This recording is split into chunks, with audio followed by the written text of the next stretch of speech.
Movie start होती है और हम सैम और हेजल नाम की लड़की को देखते हैं। वो दोनों अपनी डांस वीडियोस बना रही होती हैं, पर सैम एक बहुत अनलकी लड़की होती है जिसके साथ हमेशा कुछ ना कुछ गड़बड़ होती ही रहती है। हेजल सैम को गुड लक टॉयज दिखाने कमरे में आती है ताकि उसे भी कुछ गुड लक मिल सके। उसके पास बहुत से लकी टॉयज थे, पर लकी पैनी की जगह अभी भी खाली थी। वो कहती है कि लकी पैनी के आने से गुड लक आती है। वो दोनों एक ही ऑर्फनेज में रहती थी और आज हेजल को एक फैमिली अडॉप्ट करने आने वाली थी, जिसके लिए वो दोनों काफी एक्साइटेड थे। पर सैम का आज ऑर्फनेज में आखिरी दिन था, क्योंकि आज वो पूरे 18 इयर्स की हो चुकी थी और अब उसे कहीं और रहना था और उसे अपना ख्याल भी खुद ही रखना था। इसके बाद सैम अपनी हैट के साथ साथ अपने नए घर के लिए निकल जाती है। उसे वहाँ रहने के लिए काम भी करना पड़ेगा और उसकी अगली जॉब अगले दिन 8 बजे शुरू होने वाली होती है। इसके बाद सैम को उसकी नई जगह पर पहुँचा दिया जाता है और अगली सुबह उठकर वो काम पर जाने के लिए तैयार होने लगती है। पर उसकी बैड लक की वजह से हर काम गलत हो रहा था और वो जैसे तैसे करके सुपरमार्केट पहुंचती है जहां उसे नौकरी मिली थी। वो अपना काम स्टार्ट करती है, पर वहां भी बैड लक उसका पीछा नहीं छोड़ती, जिसकी वजह से वो अपना कोई भी काम सही से नहीं कर पाती। इसी वजह से सुपरमार्केट का मैनेजर उसे सुपरमार्केट के बाहर ट्रॉलियां अरेंज करने का काम देता है। शाम को वो काम खत्म करने के बाद उस ऑर्फनेज में हेजल से मिलने के लिए जाती है, पर वहाँ जाके उसे पता चलता है कि जो फैमिली हेजल को अडॉप्ट करने आने वाली थी वो नहीं आई। अब संडे को एक और फैमिली ने आना था। सैम जाके हेजल से मिलती है। वो बहुत उदास होती है। तब सैम जाके उसे समझाती है कि उसे जरूर अपनी फैमिली मिलेगी और वो भी इसी संडे को। हेजल थोड़ी खुश होती है और कहती है कि क्या पता इससे पहले उसको वो लकी पैनी मिल जाए। शाम को सैम एक कैफे के बाहर सैंडविच खा रही होती है, तभी वहाँ पर एक काली बिल्ली आ जाती है और वो अपना आधा सैंडविच उस काली बिल्ली को दे देती है और उससे बात करने लगती है कि काश उसके पास थोड़ा सा गुड लक होता तो वो उसको हेजल को दे देती, ताकि उसे एक अच्छी सी फैमिली मिल सके, क्योंकि उम्र बढ़ने के साथ फैमिली मिलने के चांसेस कम होते हैं और वो नहीं चाहती कि हेजल भी उसकी तरह बिना फैमिली के रहे। वो कैट वहाँ से उस सैंडविच को लेकर भाग जाती है। तभी सैम वहाँ से उठकर जाने लगती है, पर उसे वहाँ नीचे एक गोल्डन पैनी नजर आती है। वो उसे अपने पास रख लेती है। अगली सुबह वो उठकर अपने काम करने लगती है और वो नोटिस करती है कि उसके सारे काम बिल्कुल परफेक्ट हो रहे हैं और वो लकी पैनी को उठाती है कि कहीं इस लकी पैनी की वजह से सब कुछ परफेक्ट तो नहीं हो रहा, और वो चेक करती है। वाकई हर चीज परफेक्ट हो रही थी और आज सुपरमार्केट में भी उसका काम बहुत अच्छे से हो रहा होता है, जिसको देखकर उसका मैनेजर बहुत हैरान और मुतमईन भी होता है। पर उसकी खुशी ज्यादा देर नहीं रहती, क्योंकि उसकी लकी पैनी गलती से टॉयलेट में फ्लश हो जाती है और उसके जाते ही उसका बैड लक फिर से स्टार्ट हो जाता है। और फिर उसी कैफे के बाहर वो खड़ी सोच रही होती है, तभी वहाँ पर फिर वो ब्लैक कैट आ जाता है। तब वो उस ब्लैक कैट से बातें करने लगती है कि उसके जाने के बाद कल उसे वहाँ एक गोल्डन पैनी मिली थी, पर गलती से वो उससे टॉयलेट में फ्लश हो गई। तभी वो कैट उससे गुस्से में कहता है कि तुम ऐसा कैसे कर सकती हो, तुम उस पैनी को कैसे खो सकती हो। एक कैट को बात करते देखकर सैम हैरान हो जाती है। सैम देखती है कि उसके कॉलर पर वैसे ही निशान है जैसा उस पैनी पर था। सैम खुश होकर उस कैट से कहती है कि क्या वो उसे एक और पैनी दे सकती है। उसकी बात सुनकर कैट वहाँ से भाग जाता है, पर सैम उसका पीछा करती है और वो छुप कर देखती है कि कैट एक पासवर्ड डालकर एक पोर्टल खोलता है और उसमें चला जाता है। सैम भी उसके पीछे उस पोर्टल में दाखिल हो जाती है और उसके बाद वो एक अलग ही दुनिया में चली जाती है। वो कैट उसे वहाँ देखकर बहुत डर जाता है और उसे कहता है कि वो उसका पीछा क्यों नहीं छोड़ देती। वो कैट उसे बताता है कि उस दिन गलती से वो पैनी उसके कॉलर से गिर गई थी। वो बताता है कि वो पैनी लक लैंड वालों को इंसानों की दुनिया में भी लकी बनाती है और इसलिए वो लोग हमेशा उसे अपने साथ रखते हैं और लकी लैंड में इंसानों का आना मना है। तभी उन्हें वहाँ किसी के आने की आवाज आती है। वो सैम को छुप जाने का कहता है। वो कैट जल्दी से सैम को वहाँ छुपा देता है। इसके बाद सैम देखती है कि वहाँ पर 2 लकी लेप्राकॉन आते हैं, जिन्हें हमेशा सैम ने टॉयज के रूप में ही देखा था। वो लेप्राकॉन उस कैट से उसका पैनी मांगने लगते हैं, क्योंकि वापस आने के बाद सबको वो पैनी वहाँ के पैनी डिपो में जमा करनी होती है। पर कैट उनसे कहता है कि आज वो अपनी पैनी खुद कैप्टन को देकर आएगा। अब कैट बहुत परेशान होता है, क्योंकि उसे कुछ भी करके वो पैनी ढूंढनी होगी। तब सैम उसे एक मशवरा देती है कि वहाँ पर लेप्राकॉन के कपड़े पहनकर वो पैनी डिपो में जाएगी और वहाँ से एक पैनी चुरा कर लाएगी और हेजल को गुड लक देकर वो पैनी उसे वापस कर देगी। तभी हमें पता चलता है कि उस कैट का नाम बॉब है और उसे सैम का आइडिया बिल्कुल पसंद नहीं आता, क्योंकि पैनी डिपो तक पहुँचने के लिए वो पैनी गेट पर ही जमा करनी होती है। तो तब सैम अपने बैग पर लगे हुए बटन को पैनी के तौर पर इस्तेमाल करने को कहती है। बॉब को भी उसकी बात माननी पड़ती है, क्योंकि उसके अलावा उनके पास और कोई रास्ता नहीं था। फिर हम देखते हैं कि वहाँ पर कैप्टन सभी कैट से उनका पैनी कलेक्ट कर रहे होते हैं। बॉब सैम को दूसरे रास्ते से अंदर जाने को कहता है और वो जाके कैप्टन को अपनी बातों में फंसाता है और जल्दी से उस बटन को डालकर आगे बढ़ जाता है। बॉब सैम को अपने दोस्त जेरी के कपड़े पहनने को कहता है और फिर वो दोनों पैनी डिपो की तरफ बढ़ते हैं। वहाँ का नजारा देखकर सैम की आंखें खुली की खुली रह जाती हैं। वहाँ आगे बढ़ने के बाद बॉब सैम को जेरी से मिलवाता है और वो जेरी को कहता है कि आज सैम का यहाँ पहला दिन है और वो सैम को अपने साथ पैनी डिपो तक ले जाने को कहता है क्योंकि वहाँ जाना सिर्फ लेप्राकॉन को ही अलाउ था। सैम जेरी के साथ वहाँ चली जाती है। वहाँ वो सारे लेप्राकॉन के साथ मिलकर पैनी पॉलिश करने लगती है, पर इसी दौरान उसके हाथ में वो बटन आ जाता है और फिर वहाँ सब कुछ गलत होने लगता है। सबको वहाँ से बाहर निकाल दिया जाता है। सैम वहाँ जेरी को अपनी सारी सच्चाई बता देती है कि वो कोई लेप्राकॉन नहीं बल्कि एक इंसान है जो यहाँ पैनी की तलाश में आई है। उसकी बात सुनकर जेरी बहुत डर जाता है और बॉब से कहता है कि तुम्हें पता है कि अगर ये बात कैप्टन को पता चली तो वो उन दोनों को बैडलैंड भेज देगा जो कि ठीक उसके नीचे है। तभी बैड लक को सर्च करने वहाँ रैबिट की फौज आ जाती है। उसके बाद जेरी सैम को बताता है कि जब कोई पैनी गुम हो जाती थी तो वो बनी डॉन की मदद से उसे ढूंढ के लाते थे, पर उसे बहुत टाइम से इस्तेमाल नहीं किया गया, इसलिए उसे चार्ज करने के लिए उन्हें एक गोल्डन क्रिस्टल की जरूरत होगी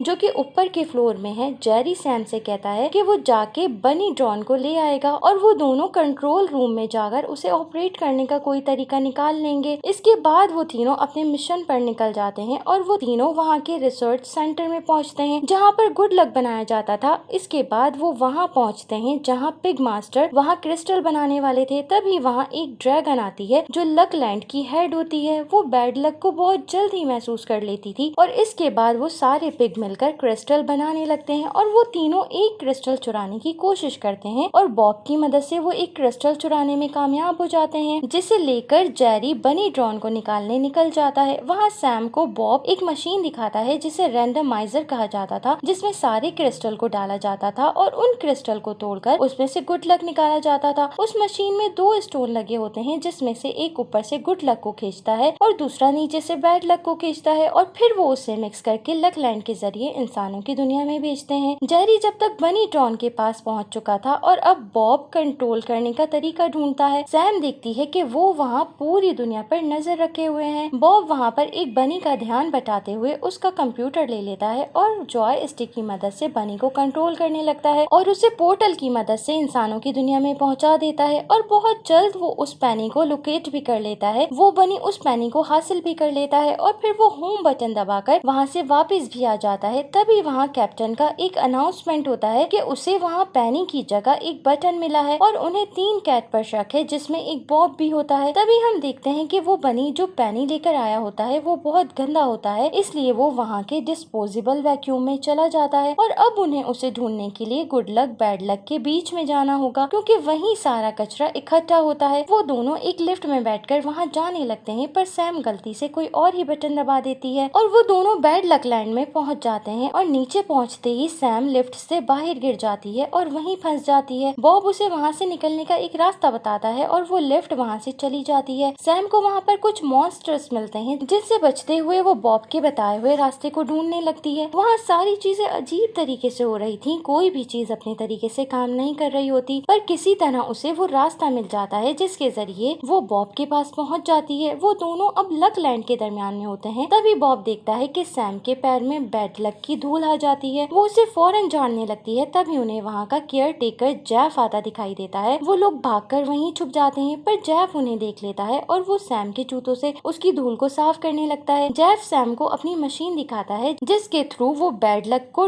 डायरेक्ट रैंडमाइजर में भेजता था। वो उसे बताता है कि वो पहले हाथ से ही बैड लक की धूल को साफ करता था, लेकिन एक दफा पाइप फटने की वजह से वो पूरी तरह बैड लक में डूब गया। पर वहाँ फिर वो ड्रैगन आई जिसे देखकर जेफ को उससे प्यार हो गया। इसके बाद उसने अपनी पावर की मदद से उसकी जान बचाई, लेकिन इसके बाद वो उसके साथ नहीं रह पाया क्योंकि कभी कभी जेफ के पाँव से बैड लक चिपक कर साथ आ जाती थी। तभी वो ड्रैगन नहीं चाहती थी कि उसकी वजह से गुड लक लैंड पर कोई परेशानी आए। फिर वहाँ पर कचरे के आने का अलार्म बजता है और बॉब वहाँ पर फौरन बनी ड्रोन ढूंढने लगता है, पर जेफ उसे बताता है कि आज सुबह उसे एक ड्रोन मिला था जिसके पास एक पैनी भी थी, पर वो बहुत गंदी थी, इसीलिए उसने उसे पैनी डिपो में भेज दिया। सैम अब सीधा ड्रैगन से मिलने का सोचती है और साथ में एक बैड लक का टुकड़ा अपने जूते से चिपका लेती है। इसके बाद सैम उस ड्रैगन के ऑफिस में पहुंचती है। वो ड्रैगन सैम के पास के बैड लक को सूंघ लेती है। वो फौरन से उन रैबिट को आवाज देती है और वो रैबिट सैम सैम के पैर से उस बैड लक के टुकड़े को ले जाते हैं। इसके बाद वो ड्रैगन सैम को एक लकी पेनी देती है और उसे कुछ दिन अपने साथ रखने को कहती है, जिससे उसका गुड लक लौट के वापस आ जाएगा। सैम उस पेनी को लेकर वहाँ से निकल जाती है। तभी वो देखती है कि कैप्टन ने बॉब को पकड़ लिया है, क्योंकि उस बटन पर उसे बॉब के हाथ के निशान मिले थे। वो फौरन से जाकर उन्हें रोकती है और साथ ही वो पेनी बॉब को दे देती है। इसके बाद कैप्टन वो पेनी लेकर चली जाती है। बॉब सैम को इस सब के लिए थैंक्स बोलता है। सैम उससे कहती है कि उसके पास एक प्लान है जिससे बैड लक पूरी तरह खत्म हो जाएगा। वो दोनों जाकर जेफ से छुपते हुए रैंडमाइजर को बंद कर देते हैं और उसकी वजह से बैड लक का ट्रांसमिशन रुक जाता है। और उसके बाद सैम वापस से इंसानों की दुनिया में जाने लगती है। तभी उन्हें बैड लक की धूल दिखाई देने लगती है। वो दोनों जल्दी से रैंडमाइजर के पास पहुंचते हैं। जेफ की मशीन ओवरलोड की वजह से फट चुकी थी। उसकी वजह से अब गुड लक लैंड भी बैड लैंड में चेंज हो चुका था और अब बैड लक वहाँ से बाहर जाने लगती है। वो ड्रैगन वहाँ से भागते हुए फौरन रैंडमाइजर के पास पहुँचती है और वो देखती है कि उनका गुड लक का स्टोन भी खत्म हो चुका है और रैंडमाइजर अचानक से बंद हो जाता है और उनका गुड लक लैंड भी टूट जाता है। सैम ड्रैगन से कहती है कि उसे वापस घर जाना है। तभी वहाँ मौजूद लोगों को पता चलता है कि सैम इंसान है, तो वो सब उस पर बहुत गुस्सा करते हैं और उसे इन सब के लिए जिम्मेदार ठहराते हैं। सारे लोग उदास होकर वहाँ से चले जाते हैं। सैम वहाँ बैठकर रोने लगती है क्योंकि उसी की वजह से सब कुछ खत्म होने लगा था। पर बॉब उसे समझाता है कि तुम एक अच्छी इंसान हो जो हमेशा दूसरों की भलाई के बारे में सोचती है और आज भी वो अपने दोस्त हैजल के लिए वो पेनी पाना चाहती है, ना कि खुद के लिए। तभी सैम को याद आता है कि उसने बैड लक लैंड में एक जगह गुड लक को देखा था। वो दोनों फिर से बैड लक लैंड में पहुंच जाते हैं। वो दोनों वहाँ के एक जूस सेंटर में जाते हैं जहाँ उन्हें कुछ रूट्स एंड गॉब्लिन मिलते हैं। वहाँ का हेड रूटी उन्हें गुड लक का एक बॉक्स देता है जो उन्हें बहुत पहले मिला था। रूटी उन्हें बताता है कि उनका बैड लक उन्हें हारने की हिम्मत देता है और एक बार फिर से कोशिश करने की चाहत भी देता है। सैम फौरन से जेफ और बॉब के साथ गुड लक को लेकर ड्रैगन के पास पहुंचती है और उसकी मदद से वो एक मर्तबा फिर गुड लक और बैड लक का स्टोन बना सकती है और रैंडमाइजर फिर से स्टार्ट हो सकता है। ड्रैगन अपनी आग से वो स्टोन बना देती है, पर इस बार उसने 3 स्टोन बनाए थे, पर इस बार वो उसमें बैड लक स्टोन नहीं लगाना चाहती थी ताकि सब को ही खुशी रहे और कोई भी उदास ना हो। और वो फौरन से गुड लक स्टोन लेकर लगाने के लिए निकल जाती है, पर सैम बैड लक का स्टोन लेकर ड्रैगन के पीछे जाती है